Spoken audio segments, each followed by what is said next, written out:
Hello friends, welcome to the Chitra science hub. आज का हमारा टॉपिक है ट्रेसर टेक्निक। अब क्या है हमारी ट्रेसर टेक्निक? आइसोटोप्स में be identical among other isotope bye there usual mass and radio activity. जो आइसोटोप्स होते हैं वो हमारे आइडेंटिकली होते हैं, बस क्या डिफरेंस होता है उनके अंदर? उनका अनयूजुअल मास होता है और रेडियो एक्टिविटी होती है। दूसरे आइसोटॉप से सिर्फ इसलिए वेरी करते हैं कि जैसे हमारा एक C12 है, एक C13 है, दो आइसोटॉप है, एक C14 है, तीन हो गए हमारे। अब इनमें से क्या है कि जो C14 है हमारा रेडियो एक्टिव है और क्या है, उसका मास नंबर वेरी कर रहा है। तो दूसरे आइसोटॉप से कैसे वेरी कर गया वो? केवल उसका अनयूजुअल मास है और रेडियो एक्टिविटी है। Either of these properties may be utilized to trace the course of an element in various processes. अब जो है आपका इनकी इनकी इनमें कुछ प्रॉपर्टीज़ जो है वो यूज़ की जाती है to trace the course of an element. जैसे हमारा क्या है कि दो आइसोटोप हो गए हमारे, एक C13 एक C14। अब चूंकि C14 हमारा रेडियो एक्टिव होने की वजह से हम इसे जो है बहुत सारे रिएक्शंस का ये मैकेनिज्म ट्रेस करने के काम में आता है। An isotope use for this purpose is known as isotopic tracer. और इस तरह के आइसोटोप को जो है हम क्या कहते हैं? आइसोटोप ट्रेसर, जो हमारे रिएक्शन के मैकेनिज्म को ट्रेस करता है। And the element which is labelled by particular isotope is called as tracer element. और जिस पर्टिकुलर एलिमेंट को हम लेबल करते हैं, जिसे हम एक पर्टिकुलर आइसोटोप से लेबल्ड करते हैं, उसे हम कहते हैं tracer element. Radioactive tracers are detected by radiation detector, while non radioactive tracers are detected by mass spectrogram. जो हमारे रेडियो एक्टिव ट्रेसर हैं उन्हें हम कैसे डिटेक्ट करते हैं? रेडिएशन डिटेक्टर से। और नॉन रेडियो एक्टिव ट्रेसर्स को हम कैसे डिटेक्ट करते हैं? मास स्पेक्ट्रोग्राम से। The first experiment with radio active tracer was carried out in 1913 by G.D. Hevesy and F. Paneth. ये दो साइंटिस्ट थे जिन्होंने पहला एक्सपेरिमेंट परफॉर्म किया रेडियो एक्टिव ट्रेसर्स के साथ कि वो हमारे किस तरह से रिएक्शन के मैकेनिज्म को ट्रेस करने में हेल्प करते हैं। अब जो होते हैं रेडियो एक्टिव और नॉन रेडियो एक्टिव आइसोटोप, दोनों ही हमारे क्या है, ट्रेसर एलिमेंट की तरह काम कर सकते हैं, डिपेंडिंग अपॉन द इन्वेस्टिगेशन, किस तरह का हम इन्वेस्टिगेशन हम कर रहे हैं। Detection and measurement of radio isotope is easy, वाहिल detective and measurement of आपका जो है रेडियो एक्टिव आइसोटोप का जो डिटेक्शन है वो इजी है as compare to non radioactive isotope. क्योंकि उसे तो हम क्या है, उसकी रेडियो एक्टिविटी से इजीली हम जो है आपका डिटरमाइन कर सकते हैं। लेकिन जो नॉन रेडियो एक्टिव आइसोटोप है, इसलिए हम, क्योंकि रेडियो एक्टिव आइसोटोप को हम इसलिए ही ट्रेसर टेक्निक में यूज़ कर रहे हैं क्योंकि उनका जो है डिटेक्शन आसान है। कर हम नॉन रेडियो एक्टिव को भी कर सकते हैं, उनके दूसरे मेथड है डिटरमाइन करने के नॉन जो है नॉन रेडियो एक्टिव के, लेकिन रेडियो एक्टिव को हम इजीली डिटेक्ट कर लेते हैं रेडियो एक्टिविटी की हेल्प से। इसलिए जनरली रेडियो आइसोटोप को हम ट्रेसर टेक्निक में यूज़ करते हैं। Innumerable applications of radioactive isotope in research, industry, medicine, agriculture and industry have been developed. बहुत सारे जो हमारे एप्लीकेशंस हैं रेडियो आइसोटोप के, रिसर्च में, इंडस्ट्री में, मेडिसिन में, एग्रीकल्चर में, इंडस्ट्रीज़ में जो है हमारे इसके न्यूमरस यूजेस हैं कि हम उसका ट्रेसर टेक्निक का मेडिकल साइंस में किस तरह से यूटिलाइजेशन कर रहे हैं, एग्रीकल्चर के फील्ड में किस तरह से यूटिलाइजेशन कर रहे हैं, इंडस्ट्रीज़ में किस तरह से यूटिलाइज कर रहे हैं, रिएक्शन का मैकेनिज्म हम किस तरह से पता कर रहे हैं। तो इसके न्यूमरस एप्लीकेशंस हैं। इसका एक एप्लीकेशन ये हम पढ़ेंगे, tracer technique in reaction mechanism. Reaction के मैकेनिज्म को किस तरह से पता करता है। Tracer technique is used to solve the problem in the reaction mechanism, like a structure of compounds, the nature of chemical linkage, the mechanism of chemical reaction and the kinetics of chemical reactions. Tracer technique का जो हम tracer technique ने बहुत help की किस चीज़ में, कि हमारा ये डिटेक्ट करने में कि रिएक्शन मैकेनिज्म में हमारा क्या क्या रोल है इसका, कि कंपाउंड का स्ट्रक्चर हम इजीली डिटरमाइन कर लेते हैं, किस तरह की नेचर, किस तरह की लिंकेज है उसके बीच में, ये हम पता कर लेते हैं। उसका मैकेनिज्म, किस मैकेनिज्म को फॉलो कर रहा है हमारा, वो मैकेनिज्म ट्रेस कर लेते हैं। और क्या मतलब उसकी जो काइनेटिक्स है उसे हम आपका जो है डिटेक्ट कर लेते हैं। तो रेडियो ट्रेसर का रिएक्शन मैकेनिज्म में भी हमारा क्या है, न्यूमरस एप्लीकेशन है कि हम इजीली इससे क्या क्या कर सकते हैं। अब ये हम एग्जाम्पल की हेल्प से समझेंगे। फर्स्ट एग्जाम्पल है हमारा esterification. Easter is formed by the reaction of carboxylic acid and alcohol. Easter कैसे बनता है? हमारा कार्बोक्सिलिक एसिड और अल्कोहल के रिएक्शन से बनता है हमारा ईस्टर। अब एक वाटर मॉलिक्यूल हमारा निकलेगा इसमें से। The eliminated water is in an esterification whether formed from OH of alcohol and H of carboxylic acid and H of an alcohol और OH ऑफ कार्बोक्सिलिक एसिड। अब ये जो हमारा OH ये H2 निकला, अब इसके लिए हमें एक H की रिक्वायरमेंट थी और एक OH की रिक्वायरमेंट थी। अब वो कहाँ कहाँ से निकले, या तो ये हो सकता है कि H कार्बोक्सिलिक एसिड से ले, OH अल्कोहल से ले और वाटर बना ले, या ये पॉसिबिलिटी है कि OH कार्बोक्सिलिक एसिड से ले और H अल्कोहल से ले और H2 बना दे। अब हमें कैसे पता चले कि उसने OH कहाँ से लिया है और H कहाँ से लिया है? तो हम क्या करेंगे, हमने CH3OH अल्कोहल के अंदर क्या है, जो है ऑक्सीजन की जगह हमने किसे रिप्लेस कर दिया, O18, जो इसी का एक रेडियो आइसोटोप है।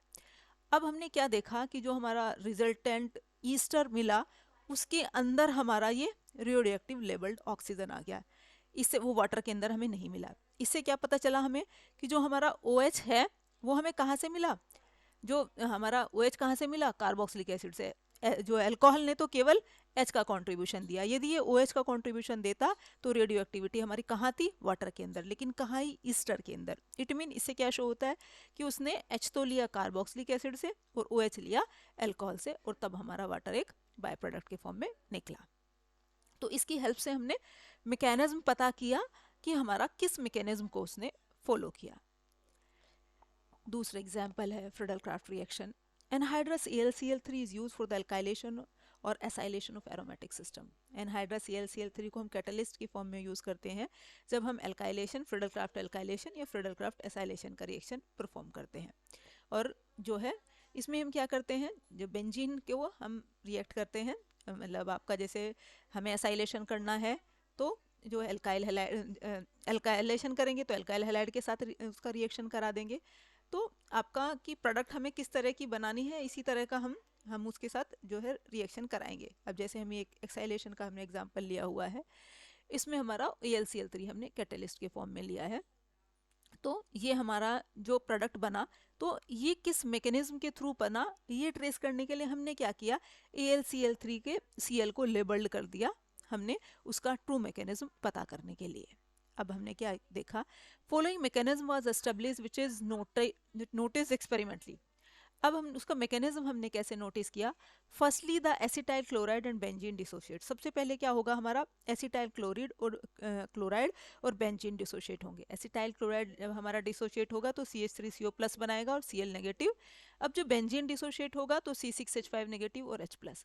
अब ये जो हमारा Cl नेगेटिव है ये AlCl3 लेके AlCl4 नेगेटिव में कन्वर्ट हो जाएगा, और ये जो C6H5 नेगेटिव बना किससे, बेंजीन के डिसोसिएशन से, ये हमारा क्या लेगा, COCH3, जो ये वाला हमारा ये वाला लेके ये उसने क्या बना लिया, हमारा एसिटोफिनोन C6H5COCH3। अब जो ये एक H+ बचा, ये AlCl4 के साथ रिएक्शन करके हमारा क्या बना दिया, कैटलिस्ट दोबारा से रीजनरेट हो गया और एक हमारा बन गया HCl। The ratio of activity of HCl to that of residual catalyst should be 1/3 which is observed experimentally। जो एक्टिविटी हमने नोटिस की है HCl की, जो रेजिडुअल कैटलिस्ट के कंपैरिजन में दोनों की एक्टिविटी की हमने रेशियो देखी तो वो 1/3 थी। तो हमें कैसे वो पता चला कि जो है उसका रिएक्शन का मैकेनिज्म हमने कैसे पता किया, आपका जो है रेडियो लेबल्ड हमने आइसोटोप यूज कर लिया, किसका, Cl का। तो हमने रिएक्शन का मैकेनिज्म ये पता किया कि किस किस तरह से हुआ, पहले एसिटाइल क्लोराइड बेंजीन का डिसोसिएशन हुआ, फिर आपका फिर वो जो हमारे कैटायन एनायन बने उन्होंने किस तरह से हमारा कैटलिस्ट के साथ हमारा जो है रिएक्ट करके हमारा प्रोडक्ट बनाई। अब नेक्स्ट एग्जांपल है oxidation of carbon monoxide by air in the presence of catalyst M3O2। अब ये रिएक्शन कैसे होता है, the earlier idea of reactive taking places, जो पहला हम कैसा समझा जाता था कि जो रिएक्शन है वो कैसे होता है, पहले कार्बन मोनोऑक्साइड कैटलिस्ट के साथ रिएक्ट करके कार्बन डाइऑक्साइड बनेगी, और उसके बाद कैटलिस्ट का रीजनरेशन कैसे होगा, MnO एयर से हमारा ऑक्सीजन लेके और कैटलिस्ट दोबारा से रीजनरेट हो जाता है। ये पहले समझा जाता रहता कि रिएक्शन इस तरह से होता है, लेकिन उसका एक्चुअल मैकेनिज्म पता करने के लिए हमने क्या किया, कैटलिस्ट को रेडियो लेबल्ड कर दिया, ऑक्सीजन को O18 के आइसोटोप से हमने रिप्लेस कर दिया। तो उसके बाद हमने क्या देखा, by using labeled MnO2 with O18 it was revealed that none of the enrichment in O18 retained in CO2। हमने क्या देखा कि जो हमने रेडियो एक्टिव आइसोटॉप ऑक्सीजन का डाला वो कार्बन डाइऑक्साइड के अंदर तो आया ही नहीं। यदि ऑक्सीजन हमें कैटलिस्ट से मिल रहा है तो फिर कार्बन डाइऑक्साइड के अंदर भी आना चाहिए था रेडियो एक्टिविटी, लेकिन उसके अंदर आई नहीं। इसका क्या मतलब है कि कैटलिस्ट से उसने ऑक्सीजन नहीं लिया, ऑक्सीजन जो मिला है उसे एयर से मिला है, हमें वो उससे कैटलिस्ट से नहीं मिला। यदि कैटलिस्ट से मिलता तो रेडियो एक्टिविटी यहाँ CO2 के अंदर भी आती। By using labeled MnO2 with O18, it was revealed that none of the enrichment in O18 remained in CO2 but wholly in MnO2, indicating oxidation of CO taking place directly in the presence of catalyst MnO2. इससे क्या पता चला कि जो उसने oxygen लिया कहाँ से लिया, एयर से लिया। इट मीन कैटलिस्ट की प्रेजेंस में ये रिएक्शन डायरेक्ट हो रहा है, कैटलिस्ट से ऑक्सीजन वो नहीं ले रहा है। नेक्स्ट है hydrolysis. The mechanism of ester hydrolysis can be studied by using the stable O18 isotope as the labeled atom. The hydrolysis of an ester by water enriched with heavy oxygen is as, ये हमारा एक वो है Easter है। इसके hydrolysis का mechanism हम पता कर रहे हैं कि हाइड्रोलिसिस से हमारा, अब इसकी हाइड्रोलिसिस होगी तो जैसे बना था ये कार्बोक्सिलिक एसिड और अल्कोहल से बना था ईस्टर, अब डिसोसिएशन के बाद भी हमारा क्या हाइड्रोलाइसिस में भी ये क्या देगा आपका कार्बोक्सिलिक एसिड और अल्कोहल। अब जब ये ईस्टर की हाइड्रोलाइसिस होती है तो कौन सा बॉन्ड ब्रेक होगा, ये बॉन्ड ब्रेक होगा या ये बॉन्ड ब्रेक होगा, ये पता करने के लिए हमने क्या किया कि जब इसकी हाइड्रोलाइसिस करेंगे हम तो ऑक्सीजन को लेबल्ड कर दिया।